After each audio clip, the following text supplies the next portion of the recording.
Adrian Newey is not a man of very many words, but in today's video, we're going to go over a few things, a very few things that he has said that give indications of why he left Red Bull. And it seems pretty clear to me, especially when you look at the timeline. So I just want to see one thing he said here. There's just 3 little clips in this podcast here from High Performance on the YouTube channel.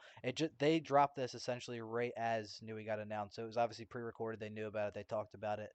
And in this first clip, he's going to talk about who he thought his last team was going to be. I mean, is it fair to say this is probably your last move in F1? Yeah, I mean, I honestly thought that if you'd asked me even 2 or 3 years ago, would I ever be moving from Red Bull to another team? I said absolutely no way. Red Bull would be my last team. So 2-3 years ago, when they first started winning the championships, he said, "Oh no, it would have been the last team." Why would that change all of a sudden? What happened in Red Bull that would have changed all of a sudden? You know what I mean? And let's go to this clip now. When I say what happened in Red Bull, let's go and see why maybe they've been, having issues. My work with Red Bull, I've been out of the Formula One team really since after Suzuka, whenever that was, late April. Late April was when he left the team, and ever since then, all of the upgrade packages and all of the races have pretty much gone to shit. I think they won 2 more races after that, Red Bull, and I think none since then. In the last 7 races they haven't won. So as soon as he leaves, it starts turning to shit. And now, why would he leave? Why would he leave? Let's go back here. 2 or 3 years ago, would I ever be moving from Red Bull to another team? I said absolutely no way. Red Bull would be my last team. But over the last really 12 months or so, things have slowly changed a bit. To the point that kind of after Suzuka. What? He said, all right, wait, hold on. He said No way. Red Bull would be my last team. In the last 12 months. But over the last really 12 months or so, things. 12 months or so. What started popping up about that long ago? About that same time? It's like February. It's like February, bro. You know?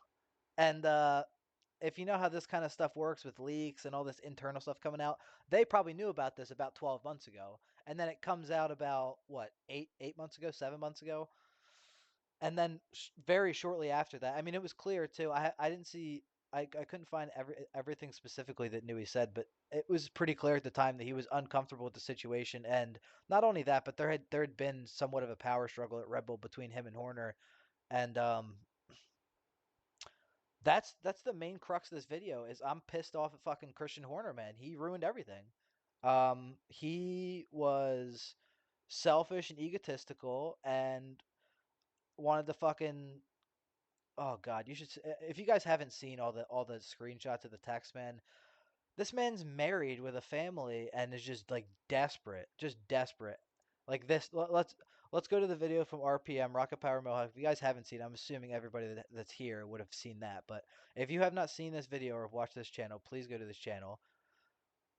Let's just see a short walk through the screenshots right here of what might be an issue. One of the screenshots, there was a suggestion that the two of them had some phone call shenanigans. You in bed, question mark, sure am. Sure I can't tempt you. Nope. I don't need to hear you explode. That's the female saying that. That's I never said I didn't, but I can't do that anymore. You weren't, well, like to. I know, so he's trying to get her to like worse sex than and talk on the phone. Why? You calling me and then I just listen or talk to help you explode. That's basically like calling a porn channel. That's correct. Exactly. Good for both. And then he agrees. Stop.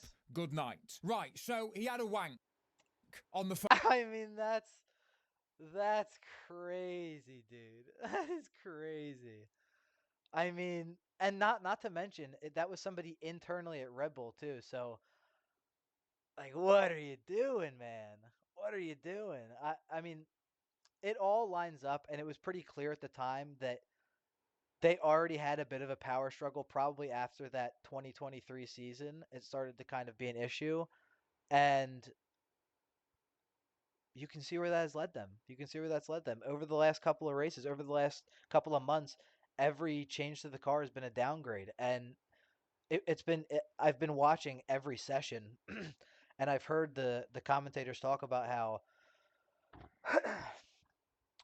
the all of the upgrades were not in Newey's plan. They were trying to go against his plan, and it was pretty clear that they knew that he was going to be leaving, so they wanted to start trying to go their own direction and see where that would lead them. And you see where that has led them. And they're going to end up losing the constructors championship. The drivers championship's up for grabs now, and they are a 3-4 team in the constructors at the moment. So, um, I mean, Newey. I think Newey made a great decision. I like it. He gets to work with Fernando Alonso now. Obviously, Stroll's going to be there for another year, but the silver lining to all of this is where's the post? Here we go. Not that. So they say the Newey effect or whatever. Joins Williams 1991. They win 92. McLaren 97 and 98. Red Bull took them 4 years, but they were essentially a startup at that point. So that's essentially as quick. And Aston Martin, he's joining 2025, and then championship in 2026.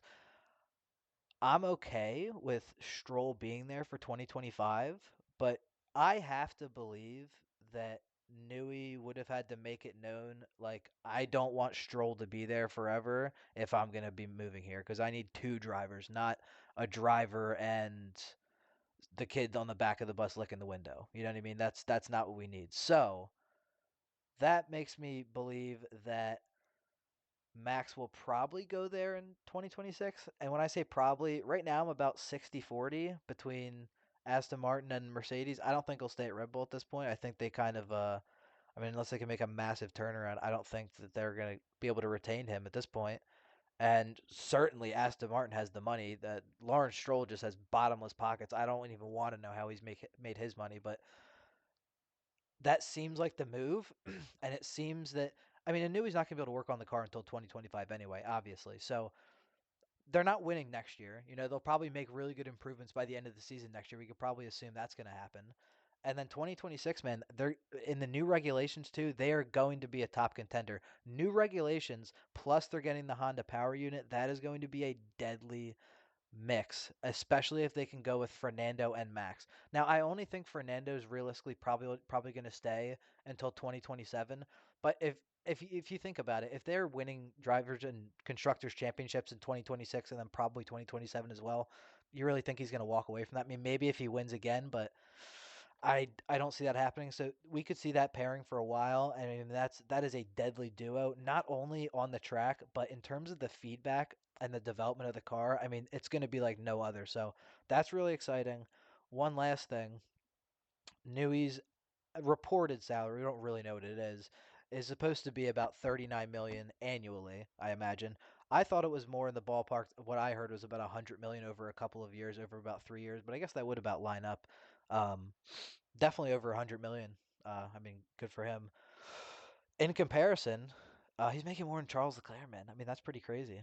That's pretty crazy in my opinion. A lot of drivers, and it makes sense, man. I mean, when you have the track record that he does and the ability to just turn a car into gold, everything you touch in the car just turns to gold every time. I mean, it makes a lot of sense. But yeah, the main point of this video is it's all Christian Horner's fault. He's a horny bastard. If you haven't seen the files, there's quite a few, and it's pretty embarrassing for a grown man with a family in his position to uh, to have that kind of thing, man. I mean, listen, I know a lot of athletes and coaches or whatever in sports, aren't faithful, entirely, but come on, man. Like, and inside the organization too. It's just because he knows that he's essentially untouchable, but man, way to throw away a dynasty, brother. Way to throw away a dynasty. I mean, you would have had it. You would have had it, certainly. Um, Not anymore. Not anymore. I mean, I think this is probably going to be in 2025 the last season with Max. Fuck. I mean, they can keep Checo at that point. I really hope Max either goes to Mercedes or Aston Martin. But Listen, I mean, in my last video, I was talking about Kimmy and George. If Kimmy and George both have pretty comparable good seasons, I don't see why they would stray away from that unless they're just comparably both bad. I mean, if they're both bad and it's comparable, that's not good. But I don't see that happening, and I think they'd be more likely to keep that than to sell out and get rid of a young up and coming possible star than pay up for Max. So I think it's looking more and more likely now, especially with this signing, that Max will go there. But yeah. Uh, Good for Adrian Newey. Fuck Christian Horner. And yeah, I hope Fernando can get some fucking wins next year, man. I mean, that would be crazy. That's really going to spice things up next year because he's going to be working closely with them trying to get this thing going. And I can't wait to see how far Stroll underperforms. I mean, it can't be any worse than how bad Checo's been to Max the last couple of weeks. But anyway, we're going to wrap it up there. I will be back on Thursday probably with a preview of the Baku GP. And like the video if you like the video, subscribe, and I will talk to you soon. Peace.